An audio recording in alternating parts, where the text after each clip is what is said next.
Yeah, so Tony, what can a Dutch NGO in development do to increase their transparency? The Netherlands has already played a critical part in the international aid transparency process because, for example, the Dutch government hosted the first big meeting on IATI, the International Aid Transparency Initiative, last year, the initiative which came out of the Accra Agenda for Action. The focus of the initiative is not to build another database. There are already lots of databases at international level and at country level on aid information.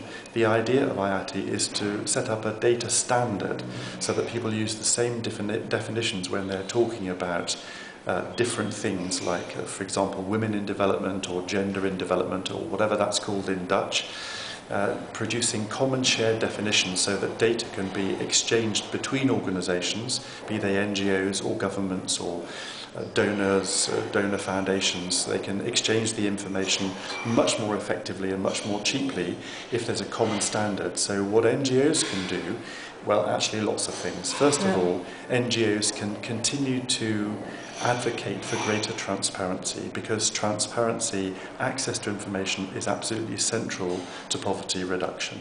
But secondly, NGOs can look at their own systems and become more transparent themselves. Now, it's quite easy for NGOs to think, well, individually, that means we need to put more information in our annual report or our annual accounts. But the snag with that is that if you've got 80 different organisations and they're all publishing information in their own annual report or accounts, anybody who wants to look at the whole picture has got to get 80 lots of annual reports together.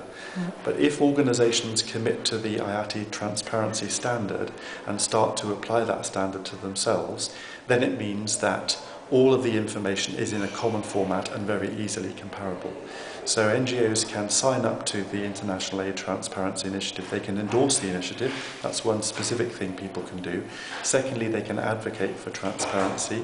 Thirdly, we've got people who can now come to individual NGOs and help look at systems and say, well, if you want to adapt your existing management information systems to become compliant with the IATI standard, we can offer that as some assistance. The other thing we really want NGOs to help with is in a working group which will work with NGOs to say, well, how do we apply this IATI standard to NGOs, taking into account the fact that a lot of us are quite short of resources, and therefore we can't go for systems that are too expensive. So how we adapt our systems reasonably cheaply and can look at the sort of information that can be made public. We think the principle involved is everything should be transparent unless there's a good reason why it shouldn't be transparent. But obviously in certain sensitive countries, it may be that disclosing some information would be not a wise thing to do for the safety of workers' point of view.